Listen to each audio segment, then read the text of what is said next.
Од мөндөр сувагт тавтай морил бие бол хөтлөгч Инхбат. Хөтлөгч сандагийн бэлтгэх үргэлдэг сүүлчийн өдөр нэвтрүүлгийн шинэ дугаар эхэлж байна. Өнөөдрийн дугаарыг чанартай орц амттай сонголт Италийн Локер брэнд болон худалдааны салбарыг дэмжигч Ариг банк ивент итгэж байгаа. Нэвтрүүлэг маань та бүхэнд YouTube-ийн Од мөндөр сувгаар болон NTV телевизээр мөн 83.3 107 стилганы Од мөндөр радиогоор хүрч байна. За өдрийн мэнд. За өдрийн мэнд ба. Яг энэ оны ихэр буюу 2025 оны 2 дугаар сарын 26-ны өдрийн 1 цаг 43 минут үед Америкийн Нью Мексико мужийн Санта Фе гэдэг хот байдаг. Тэр хотын 911 операторт нь нэг хачиралтай тийм дуудлага штэ. Хотын тэр нилээд алслагдмал баячууд голдуу суудаг дүүргийн одоо тэр дүүргээс нэг жохон зайдуу нэг том байшингийн гадаа ирсэн нэг хоёр засварч ирээ байгаа байхгүй. Дотгошоо орч чаддгүй.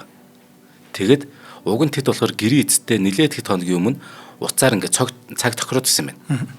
Тэгэд эдлэнгийн гадаа хашааных нь гол хаалга нь нээлттэй байсан учраас тэд гэрээ эцдийг хонх дуурахыг нь одоо сонсоогүй болов уу гэж санаад байшинг нь ингээд тойр яваад цонхоор нь ингээд дотгошоо харсан баг. Тэгсэн чинь галтгооны хажуугийн өрөөнийх нь цонхонд орно. Галтгооны хажуугийн өрөөний цонхонд орно нэг хүн. Мөн байшингийн эсрэг талынх нь угаалгын өрөөний шалан дээр нь бас нэг өөр хүний цогцос байх. Тэр нөгөө хоёр ирчин тийм гарчихгүй. Ингээд нөгөө 911 руу залгаад хин нь нас бараад лавтаа олон хоног болсон юм шиг байна. Бүр цогцсон ингээд муудаж хайтангаршаад тийм одоо хоёр цогцоллоо гэд. Ингээд дуудчих. Цагдаа нар ч удалгүй ирээд дотгош орсон чи угаалгын өрөөнд бүр тарааж хайсан баахан эмийн дунд хөвтөх хүн нь болохоор 65 настай эмэгтэй байна. Харин галтгооны хажууг нөгөө жижигхэн агуулгын өрөөнд төрүүлгийн харан унсан хүн нь болохоор Холливуудын нэр жүжигчин Жин Хэкман. Жин Хэкман амьсгал хураахтаа 95 настай. Ингээд 65 настай бүсгүй 95-тай тэ супер одман ингээд нас орсон. За Южин Аллен Хэкман 1930 онд Калифорни Сан Бернардино хотод мэндэлсэн.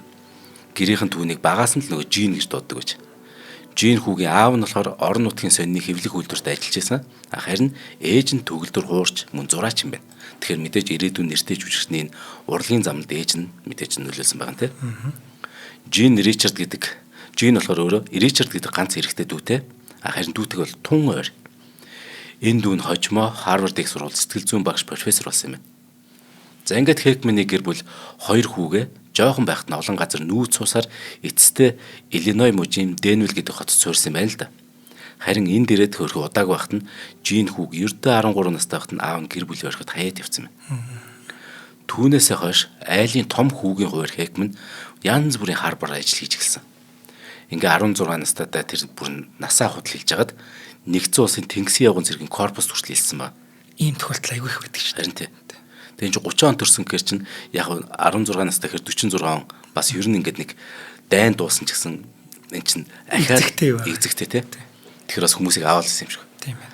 За ингээд Хэкман тэнгисийн явган цэрэгт болохоор радио холбооны оператор болоод хэсэг хугацаанд бүр хятадд хүртэл томилогдсон ажилласан ба. Харин бараг 5 жил уулна ингээд ажиллаж исэн чинь өөрөө хөөрхи автомашины ёслолоор хүнд бэртээд аргагүй шинд халагдсан юм байна л д. За ингээд нэг жоо 20 гарчиж байгаа гэсэн үг. Хэкман 1952 онд Нью-Йорк сурчаа. Өөрийнх нь хожим тодорхойлсноор хөөх хилттэй, заримдаа бүр боож өгмөр санагдах өчнөө олон хар ажил хийгээд хөлөө олохгүй л хичээгээд явдсан минь 22 настай цэлээ. Тавилга зөөгөөл, эсвэл эмийн санд шөнөөр ажиллаад бүр нэг үе айл-айлын ингээд хаалга тогшоод чихэр зардаг гэсэн гэж. Ингээ 20 нилээд гарсан хойно. За би ер нь ингээд сурч боловсрохгүй юм бол те насаараа иймэрхүү ажил хийх юм байна гэж санангуудаа Иллиной их сургуульд сэтгүүлч ангид орсон ба. Тэгсэн чинь өөрт нь нөгөө сэтгүүлч болох нь огт сонирхолгүй байсан болохоор тэгээ сургуулаа хайчиж байгаа юм л т. За яах вэ гэж хаад. За ерөөсөө л те хүүхэд наснаасаа нөгөө нэг зүйл мөрөөддөг ус. Тэгэхээр хүүхэд насны мөрөөдлөө биелүүлж нэг бол би жүжигчин болъё. Үүгээр амжилт олохгүй бол эргээд харин айрамд орё гэд. Ингээд 56-нд 26 настайдаа Калифорниг зорьсон ба. Хэкман Калифорни Пасадена хотын театрт ажилд ороод жүжигчний бэлтгэл курст нь илсэн байна л да. Яг тэр ангид нь хожимын 2 удаагийн Оскарын шагналд Дастин Хоффман мөн явж байсан. Театрын дундаа энэ Хоффман, Хэкман хоёр хамгийн бүтлгүүгээр дуудалдаг. Хизээч бүр энэ хоёр л амжилтанд хизээш хүрэхгүй гэж багш нар хэлдэг байсан баг шүү дээ. Ялангуяа Хэкмэн бол багш нараас хамгийн доод оноо аваад ганцхан жилийн дараа жүжигчний курсээс бүр хөөгдсөн юм. Ямар ч авьяасгүй чигээд. Гэхдээ Хэкмэн бууж өгөөг. Өөрийгөө тэр нөгөө хойлоодын уламжлалт дүр байдалтай нөгөө царайлаг сайхнаараа үзэгчдийг татах эр хүн биш гэдгээ өөрөө мэддэг. Тийм болохоор би зүгээр туршлага хоригдлуулж агаад өөрийгөө л боловсруулах нь хамгийн чухал юм гэж сансан ба. Ястаа бүр маш зөв хэлсэн байна. Ингээ 30 наснда 1960 онд буцаад Нью-Йорк руу нүүсэн. За ингээд 60-аад оны Нью-Йорк хотод жүжигчин болох чин хүсэлтэй ч гэсэн өөртөө бусдад нээн харуулах боломж нь хараахан олдоогүй байгаа нэг 3 Калифорнид 3 2 байгаа байхгүй. Гуруула Калифорнид төрж өссөн мөртлөө хойлууд руугаа орч чадахгүй байгаа 30-аад насны 3 2 цугтаа түрээсэн бэр ингээд нөгөө дамжин явсан ба. Хамт амьдардаг. Тэр нь Жин Хэкмэн, Дастин Хоффман, Роберт Дувал. Заглан Сецгийн Том Хайген тий 84 онд Оскар хүртсэн хүн шүү дээ. Дастин Хоффман ч 2 удаа Оскар, Жин Хэкмэн ч 2 удаа Оскар. Ирээдүйн Оскарууд. Тий. Гуруула марцсан байгаа. Сонин шүү тий. За ингээд нөгөө гурав чинь гуруула телевиз, театрт ингээл жижиг туслах бүр дүр бүтээгээл хөрхи Азийн тэнгэр өөрсдийг хизээ ивэх болоо гэл ингээл хөрхийг хүлээгээд ажиллаал яваад. Хажуугаар нь эднэр чинь их хотод нөгөө хоолоо олж идэх гэж янз бүрийн ажил хийн. Хэкмэлэхэд нэгэн ресторан ингээд зөөгчөр ажиллаж. Тэгсэн хожим хин хинийх нь халуун дотноор дурсан ярьснаар гурван найз ямар ч театр, ямар ч урлагийн сургуулиас илүү бие биесээ тэр драмын урлаг, кино урлагийн талаар их зүйл бие биендээ зааж өгсөн байна. Наач юм. Яг энэ амар гоё гоц. Аль аль нь тусдаа нэг өөрсдийн мэдлэг, өөрсдийн чадвартай тэрийг ингээ гоё зааж ирдэг. Тий. Тэр чинь тэг багш зааснаас илүү өөрсөнд нь үлдэнэ. Харин тий. Тэгээ нэг гэрт амьдарч байгаа гур. Тэд зөвхөн жүжигчнээр ажиллахыг хүсэж исэн болохоор хизээч биш тэ алдар нэртэй баян чинэлэг болох тухай ганц ч удаа ярьж байгаа гэж байна шүү дээ. Мөрөөдлөөрөө жүжигчин л болно. Тий. Мөнгө бол дараагийн асуудал. Харин тий. Тэгсэн Жин Хэкмэнийг нөгөөх ресторанд ажиллаж байхад нь Калифорни Пасадена жүжигчний ур чадрын хичээл орж байсан багш нь ороод ирж. Тэр багш нь түнд юу гэж хэлсэн гэж. Чи угаасаа ийм газар ажиллаж байгаа чинь чи хизээч жүжигчин болж чадахгүй чинь баталгаа биш үү гэж дээрлэгсэн баг. Бүр хил амард оромсон гэж. Ямар. Тэр Хэкмэний дурсамжаар энэ мэд хүмүүсийн таагүй хандлага бүр ингээд маш их байсан гэж байна шүү дээ. Ингээ шантар цөхөрмөр үе олон байсан ч гэсэн харин Хэкмэн бууж өгөхийг л бодоагүй гэж. Харин ч өөрийг нь үнэлэхгүй байгаа. Энэ үл хайхраад хүмүүсийн өмнө өөрийгөө батлан харуулахыг хүсэж шүд 100 зүтгэсэн баг. Зөвхөн өөрийн хүч чадлаараа амжилтанд хүрэх ёстой. Амьдрал бүр огт гоншгонч гомдлох хэрэггүй гэсэн үзэл санаанд бэхжихт нь юу нөлөөсөн гэхээр ээж аавын тэр бүтлгүй гэрлэлт хамгийн их нөлөөсөн юм. Хэкмэн нэг ярьцлагатаа бүр ингэсэн маа. Аавыгаа тэр алга болсноос хойш би өөртөө нэг л зүйлийг амьдралаа зөвхөн өөрөө л авч явах ёстой боллоо гэдэг үгийг би байнга хэлдэг болсон. Ээж маань уран бүтээлч байсан ч гэсэн уран бүтээлч амьдралаар амьдарч хөрхий чадаагүй. Тэгэхээр өөрийнхөө мөрөөдөлд хүрэхээс гадна ээжийнхэн дутуу гүйцээх нь надад эрхэм чухал байсан юм гэж ярьсан. Гоё газ. Ингээд Хэкмэний ээж Анна хөрхий тамхи татчиход санамсар боломжгүйгээс болоод гал алдаад 62 онд гэртээ угаарцад хөрхийн нас барсан. 32 настай багт. За энэ явдал Хэкмэнийг бүр улам илүү хичээж хүсэл мөрөөдөлд хүрэхин төлөө бүрч итгэх зүтгэх ёстойг ойлгуулсан гэдэг. За ингээ өчнөө олон жил хар бар ажил хийх хажуугаар энэ тэнд жижиг туслах дүр тоглосоор гад Хэкмэнд 67 онд буюу 37 настайд нь л анхны нэг томоохон дүрэн таарсан. Тэр нь Bonnie Clyde 2 гэдэг киноны туслах дүр. Bonnie Clyde юм уу? За. Гэхдээ нас нь явсан байна гоц. Тэгээд тэрний анхны том дүр нь гэхдээ гол дүр шүү гоц. Нэг туслах дүр. Энэ бүтээлээр тэр Оскарын туслах дүрийн шилдэг эрэгтэй жүжигчэнд нэр дэвшсэн баг. Шууд анхны югаар бүтээлэр. Харин дараагийн том дүр нь 71 онд Франц Сүлбэ киноны Жими Дойлын дүр юм байна. Хэкмэн энэ дүрээрээ гол дүрийн шилдэг эрэгтэй жүжигчний төрөлд Оскар хүртсэн. Ингээд цаг үеийнхаа хамгийн үнцэнтэй, хамгийн нэр хүндтэй жүжигчдийн нэг шууд болж 41 наснд. За ингээд дараагийн 33 жилд Жин Хэкмэн бараг 80 кинонд дүр бүтээж багаасаа хүсэж мөрөөдсөн мэргэжлэрээ бүр тасралтгүй ажилласан. Алдар нэр, эд баялаг, олонний хүндлэл, хайр гэд юм бүхнийг хүртэж. Хэкмэнийг Холливуудад дархалсан бусад кинонд болсон дуртах юм бол тий 1978-аас 1987 оны хооронд бүтээгдсэн Супермений 3 кино, Мануухай, харилцан яриа, улсын дайсан. Тэгээд Crimson Tide, The Royal Tenenbaums гэх би энийг мэдэхгүй юм л. Мөн Mississippi шатжвэн зэрэг нэрлж болно гинэ. Хэкмэн болохоор Clint Eastwood-ийн Unforgiven гэдэг кинонд бүтээсэн дүрээрээ 93 онд туслах дүрийн шилдэг эрэгтэй жүжигчний Оскар бас хүртжээ. За ингээд Хэкмэн чинь Оскарын 2 алтан баримлаас гадна 4 алтан бөмбөрцөгтэй. Тэгээ 2 BAFTA мөн хүртсэн. Түүний тоглосон хамгийн сүүлийн кино нь болохоор Moose Ported Тавтай морил гэдэг кино нь 2004 онд дэлгэсэнд гарсан. Ингээд Хэкмэн 74 наснда тэтгэврт гарахдаа зүрх өвдөх болсон. Мөн киноны бизнес өөрт нь их стресстэй санагддаг болсон тул тайз дэлгэцэн ажлаа орхиж байна хэмээн мэдгдсэн байна. Тэгээ цаад чинь жүжигчнээс гадна мундаг продюсер байсан. Тэр нэг хоёлаа санаж байна. Silence of the Lamb биш үү? Тий. Тэрний зохиолыг барьчаад би өөрөө нэг кино хийгээд өөрөө тоглоно гэж явж ирсэн. Тий. Тэгээ тэрнээс татгалцдаг штэ. Тэр бол түүний Холливуудд хийсэн хамгийн том бас хөрөнгө оруулалт нь байх. Тий. Хэр өөрөө доолсон бол бид нар тийм сайхан киног мэдэхгүй өнгөрөх байлаа шүү дээ. За ингээд Жин Хэкмэн болохоор өөрөө 1956 онд 26 настайдаа Фэй Малтиз гэдэг эмэгтэйтэй гэрлээд 2 охин, 1 хүүтэй болсон байна. Дааш нөгөө жүжигчний тэр зав чөлөөгүй амьдрал нөгөө эхнэр нөхрийг холдгцсан. Ингээд Хэкмэнийг үр хүүхдүүдээс нөрсөл хөндөрүүлсэн ба. Гэхдээ Хэкмэн Малтиз 2 гэр бүл болсныхоо яг 30 жилийн өдөр гэрэлтэй цуцлуулсан хүмүүс шүү дээ. Бөөх төлөвс нэлээд утсан. 56-аас 86 онд 30 жилийн өдөр. Тэгэхээр их удаан хамт амьдэрсэн. Гэхдээ гол нь тэр удаан байхдаа хөөх нөгөө их тийм жон хол байгаадсан байхгүй. Хит завгүй ажиллаж исэн болохоор үр хүүхдүүдээсээ ч гэсэн Хэкмэн бүр хит хитэн ярьцлагада таны ер нь хамгийн том харамсал юу вэ гэдэг асуултанд би гэр бүлдээ цаг зав зарцуулж чадаагүй үр хүүхдүүдээсээ холдож хөндөрсөнд л хамгийн ихээр харамсч явдаг гэдэг үнэхээр харамсангүй ярьдаг. Ер нь ийм харамсал маш их байдаг тийм. Нөө амжилт заавал нэг золиос шаарддаг тийм. За ингээд 86 онд хөрхий. Энд чинь 30 жил хайлсаанаас салаа тийм. Хүүхдүүдээсээ ч холдсон байжгаад ингээд 5 жилийн дараа буюу 1991 онд 61 наснда өөрөөсөө 29 насаар дүү Бетси Аракава гэдэг сонгодог хөгжмөөр мэргэжсэн. Хавайд төрж өссөн ийм Япон гаралтай төгөлдөр уурч эмэгтэйтэй гэрэлж. Хэкмэн бүр энэ талаараа би өмнөх гэр бүлээ Бетсигээс болж орхиогүй шүү. Эхнэрээсээ би тусдаа амьдрах болсноосоо бүр олон жилийн дараа Бетситэй танилцсан. Тиймээс бидний харилцааг шүүж цэгнэхгүй байхыг хүсье гэж одоо тэр олон сэтгүүлч сурдаг нар хэлж байгаа. Тэгвэл энэ чинь нэг муухай ингээд тэгдэг аваад явчихдаг шүү дээ ер нь.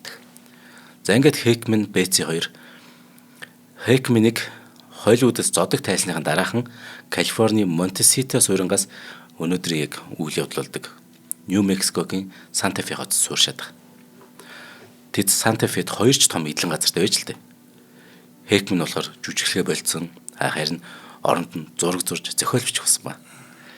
Тэр гэхдээ зодог тайлаад нийт 9 ном бичиж хэвлүүлсэн маа шүү дээ. Тэр дотор нь 2 ч том роман баг. Роман. Ингэж дуртай зүйлийг хийж амьдрахад нь түүнд саад уршил мэдээж байгааг. Яг тэгэхээр эн чинь 40 гаруй жил үргэлжлсэн амжилттай карьерийн үр шимээр Хэкмэн 80 гаруй сая Америк долларын хөрөнгөтэй болоод дэрэгдэн нөгөө эхнэр Бетсийн түүнийг байнга гасарч халамжлана. Энд чинь баг 30 насны зүрхтэй асуучуд. Ойр дотны найз нөхнийхний яриагаар Бетси Хэкмэн хоёулаа тийм нэг зожигдуу зантай. Тэр хоёр чинь 3 нохотой. Тэр 3 нохотойгоо гэртээ бүхийг л юу юмс илүүд үздэг. Ингээд нэг тавуулаад амьдардаг. 3 нохоо 2 бас тийм. Харин дутагдах, гачигдах юмгүй 30 гаруй жил өөрсдөө бусдаас тусгаарлан амьдраад сурчсан байсан энэ хоёроос яагаад гинэт нэгэн зэрэг шахам гэртээ өөд болвоо гэдэг энэ асуултын хариултанд хоёулаа хамтран дараа хариулъя. За чанартай урт самттай сонголт 100 жилийн түүхт Итали өрмөнцрийн брэнд Локер өнөөдрийн дугаарыг ивенттгэж байна. За Локер нь Италийн Альпийн цэвэр агаарт байгалийн гаралтай түүхий дээр үйлдвэрлэгдэх гэдгээр ялгардаг. За тэдний бүх амттан өрмөнцөр шоколад жигмэг нь химийн нэмэлт бодис хугацаа уртсагч хиймэл өнгө амт өндөр оруулагчгүй байгалийн цэвэр уртцтойгоор үнэхээр одоо ялгардаг. За нэгэн сонирхолтой баримт нь Локерийн бүх амттанд газрын самар заавал ордог гинэ. Энийг нууц орцсон юм байна. За тэгээ нууц орцоо ингээд шууд зарлж болдог ч юм уу тий. Нууц шүлжлээ шүү дээ. За энэ брендийн классик Наполитанер гэх өрөмцөр нь дэлхийд даяар хамгийн их борлуулалттай бүтээгдэхүүн болсон юм байна. За өнөөдөр Loker нь зөвхөн амтны брэнд биш, харин байгаль, гэр бүл, чанар, уламжлалыг эрхэмлэгч Италийн бахархал болсон байна. За энэ брендийг Монгол улсад Алтан жолоо Импекс гэдэг компани 2024 оноос эхлэн амжилттайгаар нэвтрүүлээд Монголын хэрэглэгчдэд хүргэж байгаа юм байна. За бүтээгдэхүүнийг Carrefour болон Номин, Walmart, Оргил, CUGS25-ын бүх салбараас худалдаж авах боломжтой. Тэ нэг хаасайг барьчихсан. Гоё шүү дээ. Танд гоё юм. За баярлалаа. За тэгэхээр тэдний гэрт төрүүлж орсон нөгөө цагдаа нар бүр гайхаж хоцорсон байна. Хекмэн болохоор гадуур хувцастай газар унцсан. Хажууд нь нарны шил, тэгээд зүрхний цохилтын хэмждэг гартаа зүүдэг нэг жижигхэн төхөөрөмж нь байж. Тэгэхээр цагдаа нар түүнийг зүрхний шигдээс олж тэгээд нэг гинт унтсан тэр дороо амьсгал хураасан гэж үзсэн ба. Харин эхнэр бээцийн болохоор биеийн тав уурхаж тэгээд өөртөө таарах эмээ олж уух гэж эмийн сангаа онгицсан шинжтэй байж. Угаалгын өрөөнийхэн тавцан дээр мөн шалан дээр нь тарааж өргсөн өчнөө юм ингээ асгарсан. Гэхдээ албаныхан түүнийг олон цаг юм уу олон өдөр хоногоор зовж ханлаагүй хэдхэн минутын дотор л амиа алдсан гэж дүнсэн ба. Бээцгийн цогцсноос 4 метрийн зайд герман хонч үлдрийн нэг нохой нь мөн угаалгын өрөөний үүдэнд байх шүүгэн дотроос үхсэн байдалд олдчих.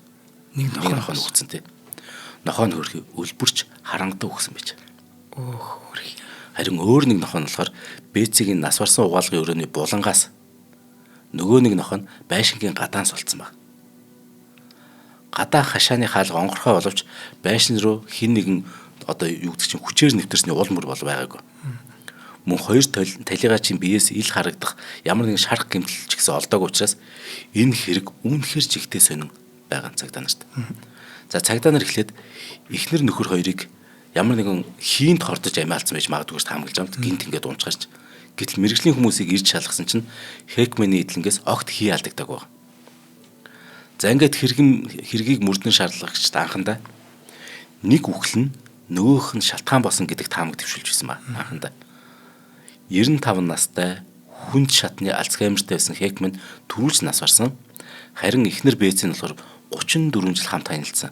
Нийт бараг 40 жил хамт байсан энэ эр нөхрөө өөд болсныг мэдээд түүнгүүгээр цааш амьдрахыг хүсээгүй. Тэгэд элдв юм хэтрүүлэн ууж амиаг үүдсэн байх магадлал өндөр юм а гэж анх таамагласан ба. Үнэхээр ч яг энгийнүүдээр харахад энэ хамгийн үнний ортой таамаг юм шүү дээ мэдээж тий. Гэтэл Бэци Хекмэн хоёр гурван нохойтой шүү дээ. Гурван нохойгоо баг өөрсдийн үр хөвгч шиг тэгж үздэг хүмүүс байж. Хэрв тийм бол Бэци гинт нөхрийнхээ араас хэрэг явахаар шийдсэн бол нохтой заавал хин нэг найдвартай хүнд даатгаж үлдээх байсан гэж тэднийг мэдэх хүмүүс нь мэдүүлэх гэсэн ба. За ингээд хачиртай ингээд яваад хэд хоног өнгөрч. Хүн болгонын ч цуураал те юу болж байгаа гэд.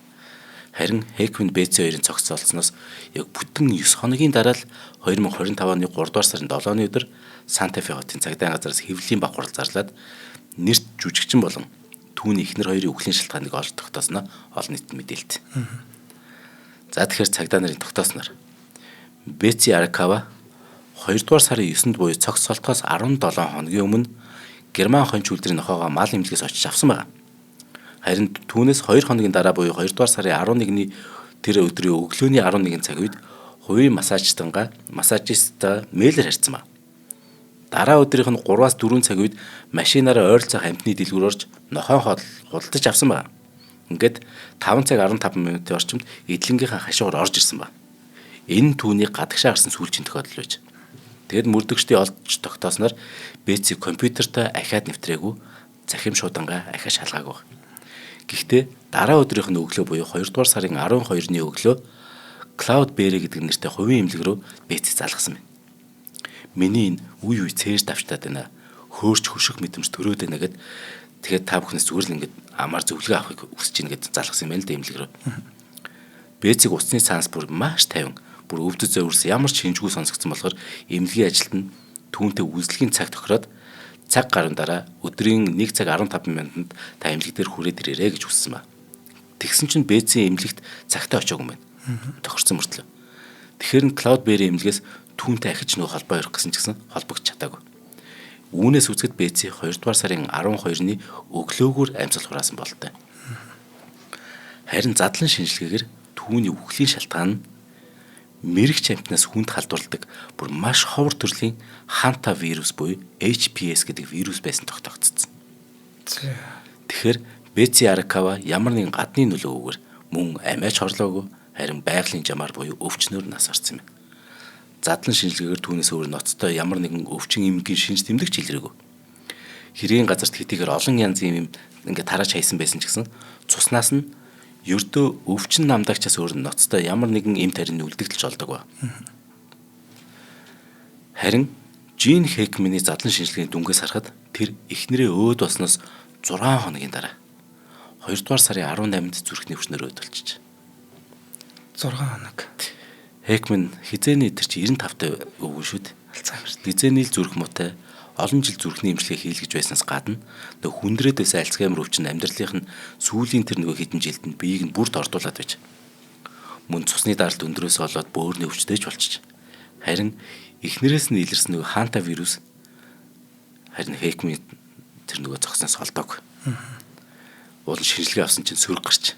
Тэгэхээр энэ юу гэсэн үг гэхээр ханта вирус болохоор хүнээс хүнд халдварладаг юм байна. Зөвхөн мэрэгчээс хүнд халдварладаг ийм вирус юм байна. Тэгэхээр Хекманы зүрх судасны үйл ажиллагааг хяндаг нөгөө зүрхний цохилтын хэмждэг төхөөрөмж нь 2 дугаар сарын 18-нд зогссон байна. Энэгээр хизээ нас марсан мэдчихгүй. Тийм шүү дээ. Тэгсэн чинь яг ингээд задлан шинжилгээр бас хизээ нас орсны бид нар чинь бүр нарийн тогтоож чадсан шүү дээ. Тэгсэн чинь яг цаг хугацаанд нь яг таарсан байл. Тэгэхээр энэ өдрийг буюу 2 дугаар сарын 18-ыг түүний амьсгал хураас өдөр хэмээн бүртгэж авсан. За тэгэхээр энэ ханта вирус гэж яг юуг энийг сайхан задлж ярив. Ханта вирус буюу HPS-ийн талаар тодруулахад энэ олон төрлийн мэрэгч тэр дундаа зурм хулганаас хүнд халдварладаг вирус юм байна л да. Энэ вирус яадаг гэхээр хүний уушгийг өвчлүүлээд амьсгалын замыг боочд юм.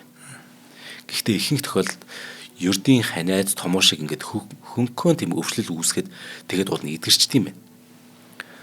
Энэ Хойд Америкийн дийлэн хэсэгт ханта вирус тэгж гол мэрэгч нь англиар болохоор дээр маус буюу бугун хулгана юм байна л да. Энэ хулганыг нөгөө буг гөрөөсийнхтэй төстэй тийм том нүдтэй болохоор ингэж нэрлэдэг юм байна. Тэгэхээр ханта вирус бугун хулганы ялгацаар нь, шээсээр нь, шүсээр нь дамжаад хүнд халдварлцдаг. Тэгэхээр ялангуяа Нью Мексико шиг ийм халуун хуурай газарт малын сарвч, эсвэл гадаа агуулах, дээврийн хөндөй, машины гараж гэд хаасайгүй хуримтлагдаад тэр хуримтлагтаар ингээ удчихна. Тэр удсан тоос шорон донд хулганы шүлс ялгац байх магадлал их өндөр байд юм байна. Харин тэр их тоос шорог нөгөө бужигнуулж цэвэрлэхийг хийхэр ч юм уу. Эсвэл тоос оруулахгүйгээр нөгөө вирус тест нөгөө тоос ч босоод амьсгалын замаар хүний биед нь нэвтэрчдэг юм байна л да. Харин тэгээ вирустэй хулганд хазуулах, шүлс нь хүрсэн хүнсний бүтээгдэхүүнийг санаанд үе эзчих, эсвэл вирустэй эзүүлд гар хүрснээ мэдлгүй ам хамар нүүрэндээ ингээд нүдэндээ ч юм хүрэхээр энэ ханта вирусээр өвчлөлт юм байна. Тэгэхээр Америкийн өмнөд хэсгийн хөдөө орон нутгийн иргэд болохоор энэ талаар маш сайн ойлголттой байдаг учраас тоос шорон дарагдаад одоо тийм нэг удцсан газар байлаа гэж бодъё л да. Тийм газарт орохдоо элдв мэрэгч амтны вирусээс сэргийлж хамгаал одоо нэг хамгаалтын хувц өмсгөө иргэд нь мэддэм байна. Гэтэл манай Бетси чинь хавайц төрж утсан. Энэ талаар огт мэддэггүй ч юм уу, эсвэл болгоомжгүй, эсвэл хинэггүйгээс болоод тэгээс хэрэмж алдсан юм уу? Даанч одоо бид энэ тухай мэдэх арга байхгүй л дээ. Ямар ч тааш тэр том эдлэн газрынхаа хаа нэгтээс магадгүй гэрийнхэн ойролцоох мод бутан дундаас ч юм уу ханта вирусын халдвар авсан байж магадгүй. Судлаачдын үздэгээр энэ вирусын халдвар авсан хүн 2-3 хоногийн дараагаас одоо өвдөөд биеийн тавг үргэж эхэлт юм. Тэр бол ингээ юм мэддэг. HPS-ийн тэр гол шинж тэмдэг нь халуурах, толгой өвдөх, дотор муухай оргих, бүр хүндэрсэн тохиолдолд булчин нь одоо өвдөх, амьсгал давшдах, уушгинд бүр устдах зэрэг ийм аюултай. Хугацаа алдалгүй хэрвээ оншоо тогтоолгож зохих эмчилгээ хийх юм бол ханта вирус бүрэн идэгдэг вирус. Даанч бусад төстэй вирусыг бодвол өвчтнийх нөгөө нас барах магадлал нь хайгүй өндөр байт юм байна л да. HPS-ээр тэр өвчлсөн хүмүүс ихэвчлэн хичнээн ховор төрлийн вирусын халдвар авснаа өөртөө мэдлгүй хугацаа алдснаасаа болоод ойролцоогоор 30% намаа алддаг юм байна. Өндөр биш үү? 3 хүн тутмын нэг намаа алдчихдаг. Тийм байна. Яг л нөгөө ингээд шинж тэмдэг нь удаан. Ингээд мэдгүй явжгаад тэгээд ингэж чад гинт хусаа идэв. Тийм. Заваач. Энэ вирусээр халдвар одоо вирусын халдвараар нас барсан хүмүүсийн дийлэнх нь ер нь тариаланчд байт юм байна. Мөн дугуйчд, аялагчд, мөн мэдээж орон гэр хүмүүс 93-аас 2022 оны хооронд зөвхөн Америкийн нэгдсэн улс гэхэд 864 хүн хаанта вирусыг халдвар авсан гэдэг судалгаа. Тэгэхээр чинь баг 3.1 нас орж байна шүү дээ. Тэгэхээр энэ хүмүүсийн баг 80% нь өөртөө Америкийн нөгөө баруун өмнөдийн дөрвөн булангийн мужууд гэдэг нөгөө Юта, Колорадо, Аризона, Нью Мексикод бүртгэгдсэн. Тэгэхээр голомт нь байгаа. За ингээд Жин Хейкман Бетси Аркава нарын үхлэхэндээ хүн болгоно ингээд нууцлаг маш жигтэй санагдж байсан шүү дээ. Нас дээр гарсан хойлоодын алдартай жүжигчин өөрөөс нь энэ олон насаар дүү их нэртэйгээ орон гэртээ гэхдээ бүр хоёр тустай газар нэгэн зэрэг шахам ингээд нас барсан байдалд олдно гэдэг яг ингээд гэмт хэргийн кино шиг санагдахар зүр зураг байгаа байхгүй. Яг тийм. Харин хаанта вирус нь ганц үхлийн шалтгаанаар тогтохгүй олон зүйлийн тайл болсон ба. Одоо түл Жин Хейкман яг юу болж байна? Хоёулаа хамтраачлаа танилцуулдаг үнийг хэрэг. За худалдааны салбарыг дэмжих Ариг банк өнөөдрийн дугаарыг ивент итгэж байгаа. За Ариг банк нь 2025 оныг худалдааны салбарыг дэмжих жил болгон зарласан. За тус жилийн хүрээнд бизнесийн зээлүүд болох эргэлтийн хөрөнгөний зээл, хөрөнгө оруулалтын зээлүүдийнхээ хүүг бууруулад 1.5-аас 1.7% болгосон байгаа юм байна. За зээлийн давуу талууд нь 48 сар хүртэлх хугацаатай, уян хатан нөхцөлтэй түргэн шийдэгдэнэ. За мөн зээлийн хэмжээ нь өндөр. За бизнес эрхлэгч хэн бүхэн тус зээлийг авах боломжтой юм байна. За бага хүүтэй зээлийг авснаар та бизнес их ашиг орлогоо нэмэгдүүлж бүтээгдэхүүн үйлчлэгээний чанараа сайжруулах зэрэг олон боломжийг олж авна. За энэхүү зээлийн талаар дэлгэрэнгүй мэдээллийг 70 70 10 техник дугаарын утсаар 24 цагийн турш авах боломжтой. За мөн Эрдэнэт дархан Баян-Онгор болон Улаанбаатарын бүх салбараас очиод энэ зээлийг авах боломжтой юм байна шүү. За баярлалаа. За баярлалаа. За одоо хамгийн гонигтай хэсэг орж ирнэ. Энэ хаанта вирус нь Бетсигийн үхлийн шалтгаан болсон шүү дээ. Гэхдээ маш олон зүйлийн тайл болсон гэдэг нь одоо би тайлбарлая. Бетси нас дээр гарсан энэ нөхрөө зөвхөн өөрөө л харж хандахыг боддог. Зөвхөн өөрөө гаднаас тусламж авахыг огт хүсдэггүй хүн байж. Үүнийгээ тэр нөхрөө нөгөө аль болох тайван байх гэснийх гэж өөрөө зөвтгдөг байж л дээ. Олонний нүдэнд өртөлгүй гэртээ бүгд суух дуртай байсан эхнэр нөхөр хоёулаа тий. Бүр яг тийм зантай. Тэгтэл энэ хоёртой амьдралын сүүлийн хэдэн жил үе уулзж учирч байсан цөөхөн найз нөхдийнх нэг Даг Аллен гэдэг хүний хэлснээр Бетси нөхрөө асарч халамжлахаа бараг л шашны зан үр шиг сандаг. Хамаг амьдрал нь зөвхөн Хейкманийг л тойрон өрнөдөг гэж. Бүр хит хайртай байсан. Тийм байна. Харин цаг хугацааны ирэхээр өөрөө ч бас нэмж өтлөө штэ энэ чинь тий. Нас нэмэн өмнөх шиг одоо настай нөхрөө харж хандан ар гэр авч явж чадхаа болсон бололтой байгаа. Яасан гэхээр 911-ийн дуудлагаар Хейкманий гэрт анх орсон цагдаач бүгд энгэрийн камерт орно шүү дээ. Тэр камерт нөгөө бичигдсэн дүрсийг харсан чинь орон гэр нь ундуу сундуу хамаг юм ил задгай нилээн бохор харагдчих. Энэ шалтгаанаар Бетсиг магадгүй гэр дотроос хаанта вирусын тэр халдвар авсан байх магадaltaй гэж одоо таамаглаж байгаа хүмүүс олон байна. Ямар ч тач Бетси эцсээ хүртэл нөхрөө асарч тойлсон хэдий ганцаараа ч гэсэн том мэдлэн газар тэр том байшингаа авч явах гэж хэрэндээ хичээсэн байгаа шүү дээ. Тэ. Үнэхээр томцсон юм шиг байна бүр. Тийм. Хаанта вирусын халдвартай байсан ч гэсэн тэр амьдралын сүүлийн хэд өдрөө маш идэвхтэй байсан ба. Нохтой харж хандаал хэдэн удаа гадагшаа гараад олон хүнтэй мэйлэр харилцсан байгаа. Бүр олон хүнтэй ч уцаар харилцсан байгаа. Тэгтээ хүмүүстэй болохоор огт тийм өвцөн шинжгүй энгийн сайхан харилцаж байсан. Нөхрөөч хэвэндээ байна, сайн байгаа гэж бүгдэнтэй тэгж ярьдагс. Бетси өөрийгөө өндөр настай нөхрөөсөө төрүүлж гинтийн өвчнөр өөд олон чинээ мэдээч төсөөлөг өнөө тодорхой баг. Тиймээс өөрт нь ямар нэг зүйл тохиолдлоо гэхэд Хейкманийг асар сувлах нэгэнтэй холбоо барьж ямар нэг эмч сувлагчтай огт тохироогоо хийгээгүй байсан нь одоо энэ хэргийн хамгийн харамсалтай хэсэг нэ. Хин өөрөөсөө тэг 30 насаар өөрөө дүүвэж төрүүл явчихна гэж бодоход байсан. Энэ явдлын хамгийн гонигтай нь юу гэхээр Хейкман хүнд хэлбэрийн Альцгеймер өвчнөөс болоод эхнэрээ тэр том байшингийнх нь нөгөө талд амьсгал хураас нэгч мэдлгүй бараг бүтэн 7 хоног ганцаараа зовж чаналсан баг. Би дан юу ч хийх чадваргүй болчихсон.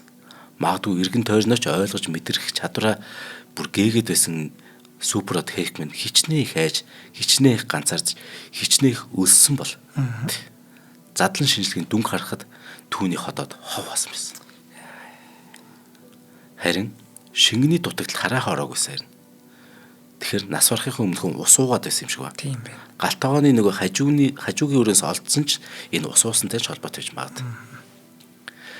Гэтэл энд чинь эдлэнгийн том хаалга нээлттэйсэн гэсэн шүү дээ.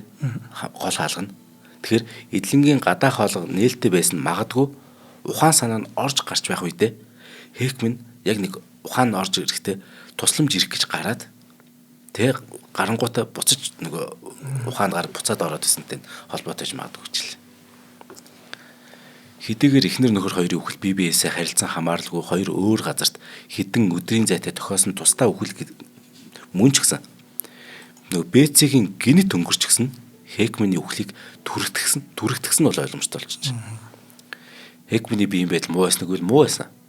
Хэрвээ эхнэр нь гинт өөд болоог бол Хэкмэн магадгүй ахаад хэдэн жил биш магад хэдэн сар мэдээж амьд байх байсан тийм. Хин нэгний асаргай халамжинд хамгийн гол нь айж төгшөлгүй амьсгал хураах байсан тодорхой. Энэ бүхнээс дүгнэхэд өтөл нас гэдэг ер нь урт удаан амьдрал гэдэг нэг талаар үхэлд бэлтгэх үйл явц байдаг шүү дээ.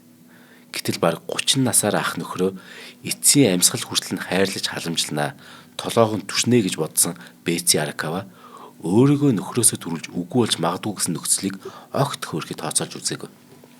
Үхэлд тиймээс огт бэлтгэлгүй байсан нь энэ тохиолдолд том алдаа болоод эмгэнэлт явдалд хүрчихэж.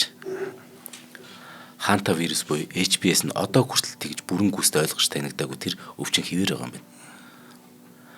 Хэдий тийм ч гэсэн хэрвээ Бэци болцшгүй ямар ч явдал бэлтгэлтэй байсан бол өөрөө хүртэл аврагдах байсан. Бас их гонигтай Жин Хэкмэн 3 хүүхдээсээ нөгөө харилцаа холбоо тасраад байсан мөн л эмгэнэлтэй харамсалтай хэрэг нөгөө хоёр охин нэг байгаа шүү дээ.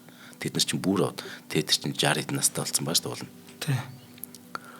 Ингээд энэ хоёр чинь хөрх өөртөө олноос тусгаарлцсан. Олны хөлнөөс зайдуу амьдарч байсан Бэци Хэкмэн хоёр шиг хүмүүсийг бүтэн 14 хоног хинч эргэж тойроогүй гэхээр ямар гонигтай санагдаж байна. Тийм биш үү? Тий. Энд хүн алга болчлоо яач вэ гэд мэдгэх хүн байхгүй нэ гэсэн үг шүү. Тий. Хэкмэн гэрээсэлтэй 3 хүүхэд.